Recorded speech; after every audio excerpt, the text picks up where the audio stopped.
What's good? It's Woog. We just wrapped up Andy Ruiz versus Luis Ortiz, and Andy Ruiz won via unanimous decision. The scorecards were 114-111, 114-111, and 113-112. So these were close official scorecards. The 114-111 basically means that it was 6 rounds to 6, with the 3-point difference being the 3 knockdowns that Andy Ruiz scored on Luis Ortiz. So he got knocked down, he being Ortiz, knocked down twice in the second round, which I thought that fight was over. I'm actually very surprised that Ortiz went the distance here.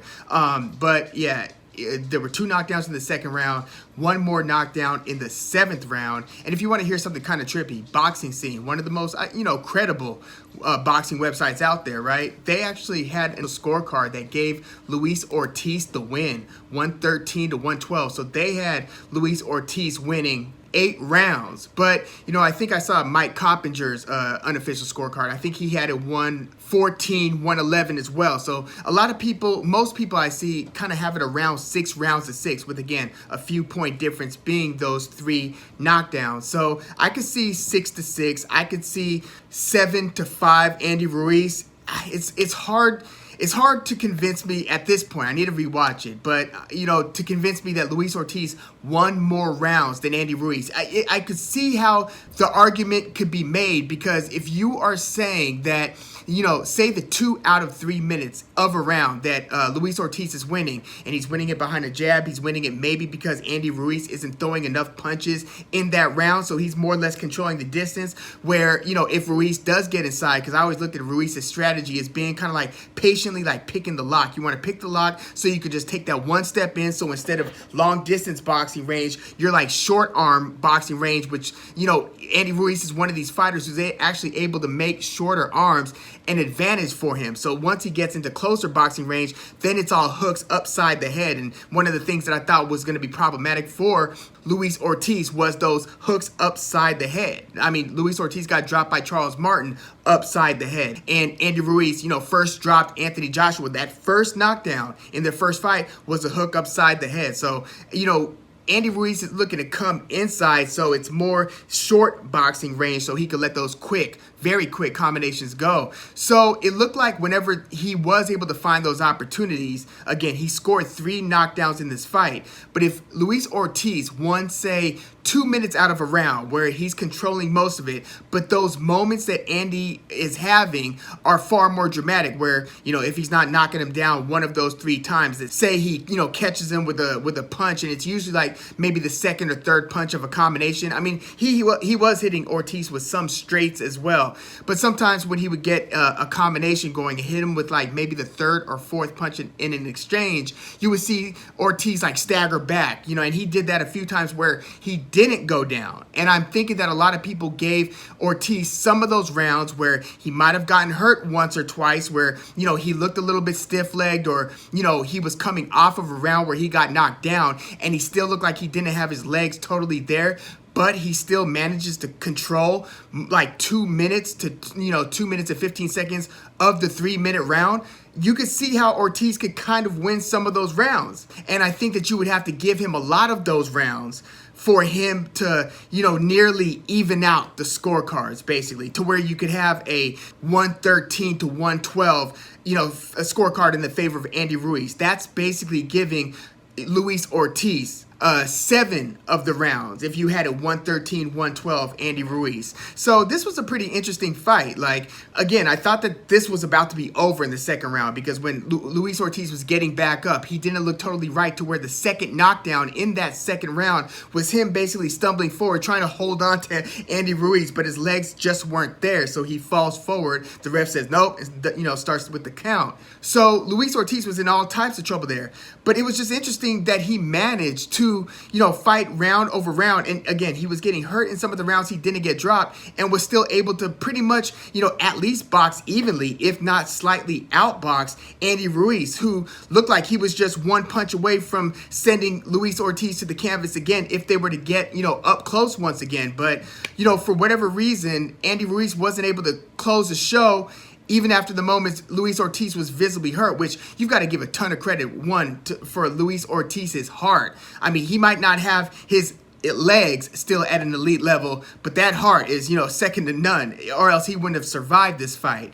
But I was just impressed with the way that he was able to still, control range and the amount of respect that Ruiz had for, not only Luis Ortiz's left hand, but his lead right hand, because he was trying to whip that hook in some of those, exchanges. And it sounds like Andy Ruiz is more or less saying that the game plan was to box patiently. You don't have to keep on turning the heat up where you just, cause more and more punches to flow, where you're fighting a high volume fight. It sounds like the strategy might have been to, punch a little bit less and try to basically outbox Luis Ortiz, which if that was the goal, I don't know if that part was accomplished. I had Andy Ruiz, winning the fight largely because of those knockdowns. I could see 6 rounds to 6, perhaps, maybe, I might have even had it 7-5 Andy Ruiz or something. Like in some of the rounds where Luis Ortiz looked like he was still clearing his head, it was hard for me to score rounds, even if he was winning majority of the time within the round, because again, it looked like when Ruiz was having his moments, those moments mattered more than that minute to a minute and a half or a minute 45 seconds that Luis Ortiz might have seemingly been in control. Again, I thought that I saw him, look like he was still kind of getting his wits about him, where, if he overshoots a punch,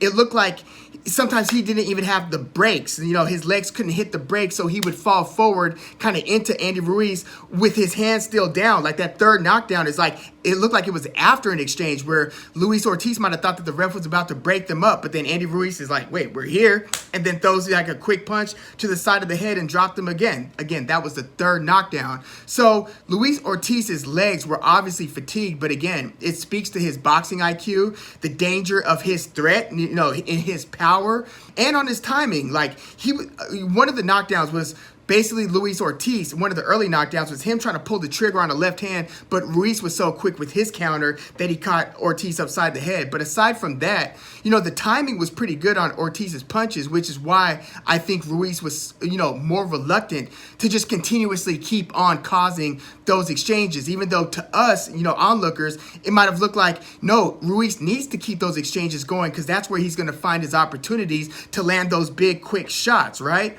But it looked like he was almost too patient for his own good to where you could give Luis Ortiz several of those rounds, potentially.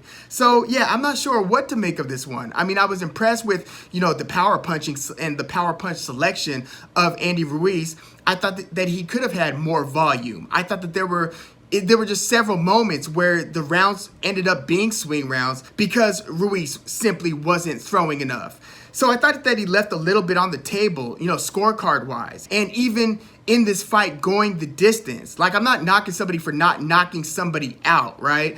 But it just looked like Luis Ortiz was very vulnerable once the combination or the exchange gets to the third and the fourth punch. After both people let their first 2 big bullets fly, it's like what happens with the rest of the exchange. That's where Andy Ruiz really shines. And I thought that he could have created more opportunities like that after, he clearly had Ortiz hurt. But again, maybe his reluctance speaks to the threat of Luis Ortiz, speaks to the boxing acumen and obviously the heart, the guts, and all of that for Luis Ortiz. I was also impressed in Andy Ruiz's hitting to Ortiz's body. I thought that was pretty impressive. But yeah, a lot of these rounds were really on the table where, you could conceivably have an even fight outside of those knockdowns. It just seemed like, the story of the fight, given the knockdowns, was Andy Ruiz, it seemed like he had to win that fight. And you almost couldn't picture Luis Ortiz being the one getting his hand raised after what we saw, because it just feels like you're on the edge of your seat thinking, okay, any moment now Ortiz could get hurt. But no, those moments were, spaced out by a few rounds. And aside from that, we basically had a lot of rounds that could have gone either way. Now, I couldn't confidently give Luis Ortiz a round before the 5th round. You could argue he won a round. I mean, some people gave him 3 of the first 4 rounds, which to me sounds crazy. The idea that the only round out of the first 4 that Luis Ortiz didn't win was the one that he got dropped twice, that's a tough sell. That's a really tough sell for me. Boxing scene, for instance, I had mentioned them having the 113 to 112 Luis Ortiz scorecard. Well, they gave Luis Ortiz 5 of the first 6 rounds. Think about that. That's how Boxing Scene scored that. Now, I gave Luis Ortiz the 5th and the 6th round, but I felt like Andy Ruiz probably won the first 4 rounds, or at least 3 of the first 4 rounds. So yeah, the scoring was a little bit interesting in this one, just because I whether you're looking at social media, texting with your family or friends, looking at like the experts, like I saw, CBS, usually they'll have like Brian Campbell, but when they don't have Brian Campbell, they have Brent Brookhouse, and Brent Brookhouse's scorecard was one of those 114, 111s, where it's 6 rounds to 6, with the difference again being those 3 knockdowns. But yeah, this was a pretty interesting fight. A lot of people might have thought that Luis Ortiz would have had more explosive moments, where he did catch Andy Ruiz a few times pretty cleanly. I never saw Ruiz, badly hurt or anything, so I think that the idea was that if Luis Ortiz was going to be competitive in this one, it would be in the first 6 rounds, where the aging legs aren't going to be as big a liability as they might be in the second half of the fight. But I think that the idea was Luis Ortiz would have to hurt Ruiz pretty badly in the first half of the fight, probably drop him a couple times, maybe stop him, in the first 6 rounds. I think most people saw that as being Luis Ortiz's biggest chance. I don't think that we foresaw this coming into the scorecards, where it's like, how many of those rounds did Luis Ortiz win? I don't think that we expected that, so that to me was impressive on the Luis Ortiz side. So both fighters impressed me for different reasons.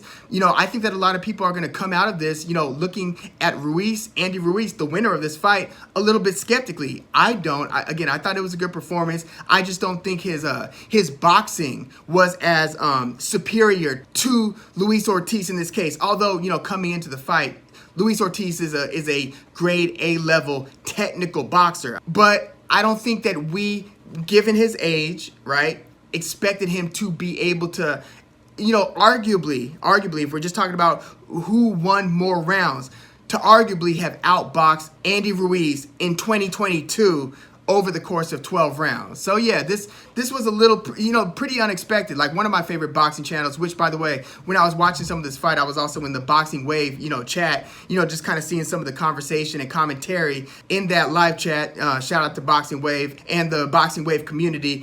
But yeah, there were interesting conversations playing out about the fight in there as well. But another one of my favorite, online fight analysts, Richard Dwyer, I believe, if I recall correctly, that his bet, the recommended bet, even though he gives his disclaimers, but the recommended bet that he sounded like he was taking was to go the under, 9.5 rounds or something. So that means that either fighter could knock the other out, and he's still good betting wise. And then, going with the value play, picking Luis Ortiz to simply win the fight, because he was like a greater than 3-1 underdog, Luis Ortiz was. So I think, unfortunately for Richard Dwyer, he might have lost on both sides of the bet. So I do think that this fight played out a little unexpectedly, but I do think that one of the expected parts was that at some point during the fight, Luis Ortiz was going to get dropped. And he did, in fact, get dropped 3 times. So, yeah, hats off to Andy Ruiz for the win. And hats off to Luis Ortiz for a competitive loss that went the distance. How many of y'all thought that was going to go, like, far beyond the second round? It looked like it was about to be a wrap. And the ref was really looking in intently, just based on how wobble-legged, Luis Ortiz was, after those knockdowns, especially those early knockdowns in the second round, which, again, the second knockdown in the second round still seemed like it was more a byproduct of the first knockdown. He just seemed like he still wasn't with it, so it resulted in 2 knockdowns. But yeah, good fight. Let me know what you thought about Andy Ruiz versus Luis Ortiz. It looks like the next up will be, if Deontay Wilder is able to beat Robert Helenius, it looks like they're lining up a Deontay Wilder versus Andy Ruiz showdown. And I think that would be very, very interesting. I think Ruiz would have to find more opportunities to get those exchanges. Now I'm looking at this one. I am looking at this one a little bit differently. If it's the same Andy Ruiz who comes in and fights Wilder that showed up for this Luis Ortiz fight, not that he was bad, it just didn't seem like he was finding enough opportunities to keep on coming in. Again, he won the fight, but I thought that he would be able to keep on getting into that range where he could let his hands go. Like, he didn't seem like he was throwing as many combinations as he was a few years ago against Dimitrenko, right? Which, again, Dimitrenko is also not as threatening a counterpuncher as Luis Ortiz. And Luis Ortiz is the first southpaw that Andy Ruiz has ever fought. So I think that there was some of that, like, there might have been a multitude of reasons to why he was a little bit tentative to keep on insisting in the, let's let the bullets fly exchanges, even with the success he was having against Ortiz. Maybe the southpaw and the new look was giving him an issue. Because, I mean, damn, you want to talk about a difficult, debut southpaw opponent. It doesn't get too much more deadly than King Kong, right? So, yeah, let me know what you thought about Andy Ruiz versus Luis Ortiz in the comments, and we'll see, like, if they do, in fact, line up the Deontay Wilder versus Andy Ruiz fight. It would be a great trifecta to, if not wrap up, to basically power the twilight of Deontay Wilder's career if he was able to, in succession, go Robert Helenius, Andy Ruiz, and Anthony Joshua. That would be about as good as he could cap off a career at this point. Anything short of beating Alexander Usyk. I'm not expecting Fury Wilder 4 to ever happen, but maybe if Usyk's still holding the belt, then, if you could complete that trifecta, which, I mean, it's a lot of ifs now that we're dealing with, but that would be the perfect way to exit the career, is if he was able to go Helenius, Andy Ruiz, Anthony Joshua, and then perhaps Alexander Usyk. But yeah, this was it was an entertaining fight in that it had its big moments, but I could see, a lot of people probably thinking that there were so many moments that seemed uneventful to where it wasn't one of those it wasn't like the Estrada fight, earlier this weekend, or the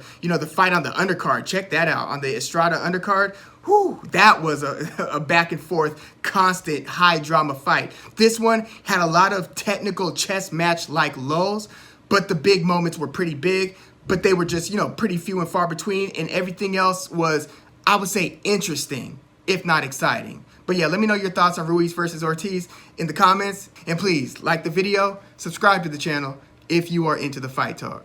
I'm Woog. Thanks for tuning in.